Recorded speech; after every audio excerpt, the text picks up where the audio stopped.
আসসালামু আলাইকুম ভিউয়ার্স, আমি এমজেগ্রো থেকে নতুন আরেকটা ভিডিও বানাইছি। তো আপনারা আজকে যে ভিডিওটা দেখবেন এটা হলো মূলত আমি আসছি এখন সমিল থেকে আমার এই যে কাঠ নিয়ে যাইতেছি।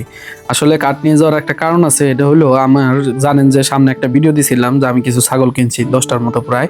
তো এই ছাগলগুলো যদি মাটিতে থাকে তাহলে সহজেই ঠান্ডা লাগার সম্ভাবনা সবচেয়ে বেশি। তাই আমরা এই কাঠগুলো নিয়ে যাইতেছি, এই কাঠগুলো দিয়ে আমরা একটা মাচা তৈরি করবো। কারণ মাচাতে যদি উঁচুতে যদি 3 ফুট বা 4 ফুট উঁচুতে যদি একটা মাচা তৈরি করে ছাগল রাখা হয় তাহলে সেখানে ছাগল এই ঠান্ডা বা যে গ্যাস, মিথেন গ্যাস বা এমনি গ্যাস যেটাই হোক, ছাগলের জন্য কোনো ক্ষতি করতে পারে না। আর মূলত এই ঘরটা আমি বানাইছিলাম জন্য মুরগির জন্য, কিন্তু আর মুরগি আর পালা হয় নাই, কারণ ছাগল যেহেতু কিনা ফেলাইছি, এই মূলত ছাগলের ঘরটা তৈরি করবো আর কি। তো আমরা মোটামুটি মুরগির যে নেট টেট দিছিলাম এগুলো সবগুলো আগে খুলে ফেলাইতেছি।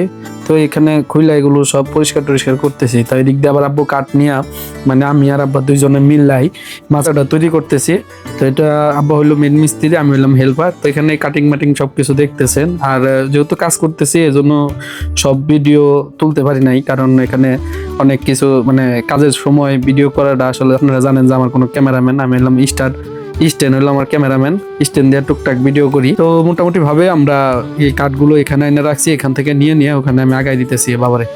তো আব্বু এটি সুন্দর করে মাপটাপ দিয়া বসাইতেছে এবং সবগুলা ভালো এবং মোটা কাঠ দিছি, এবং মাঝখানে যেন 1 ইঞ্চি একটু কম, 3 ইঞ্চি যেটা কয় আর কি, এরকম ভাবে আমরা একটু ফাঁক রাখতেছি। ফাঁক রাখার কারণটা হলো কারণ ভিতরে যেন ময়লাটা না আটকা থাকে, ছাগলের যে মলটা আছে এই মলটা সুন্দর করে এবং নিচে পড়ে যায়। আর এই নিচে যেহেতু আমার পাকা করা ছিল তাই একটু সুবিধা হয়েছে, কারণ এটার নিচে যখনই আপনার ওই ছাগলের ময়লাটা পড়বো পানি দিয়ে সুন্দর করে পরিষ্কার করে দেওয়া যাবে, যেহেতু সাইড দিয়ে আমার ড্রেন আছে, তো ওখানে সুন্দর একবারে চলে যায়।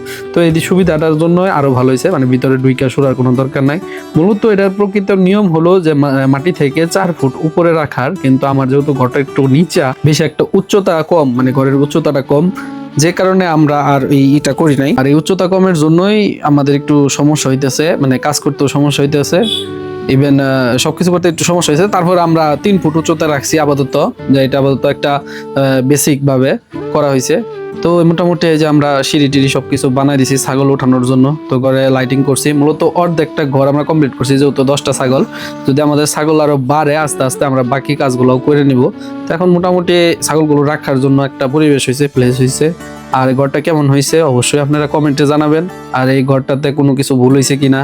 তো সবগুলো ছাগল আমরা উঠাই দিলাম, উঠাই দিয়ে দেখতেছি যে তারা কিরকম স্বাচ্ছন্দ্য বোধ করতেছে। তো আলহামদুলিল্লাহ সবগুলো ছাগলই খুব নড়াচড়া করতেছে, আর এবং যেহেতু নতুন এই জন্য দেখতেছে একটু 4-5টা ঘুরা। তো আপনারা যারা ছাগল পালেন অবশ্যই আপনারা চেষ্টা করবেন আপনাদের যে পশুগুলো আছে এগুলো একটু উঁচু জায়গায় উঁচু জায়গায় রাখার জন্য। উঁচু জায়গায় রাখলে ছাগলের রোগ বালাই অনেকাংশই কম হয়। তো আজকে এই পর্যন্তই, সবাই ভালো থাকবেন। আসসালামু আলাইকুম।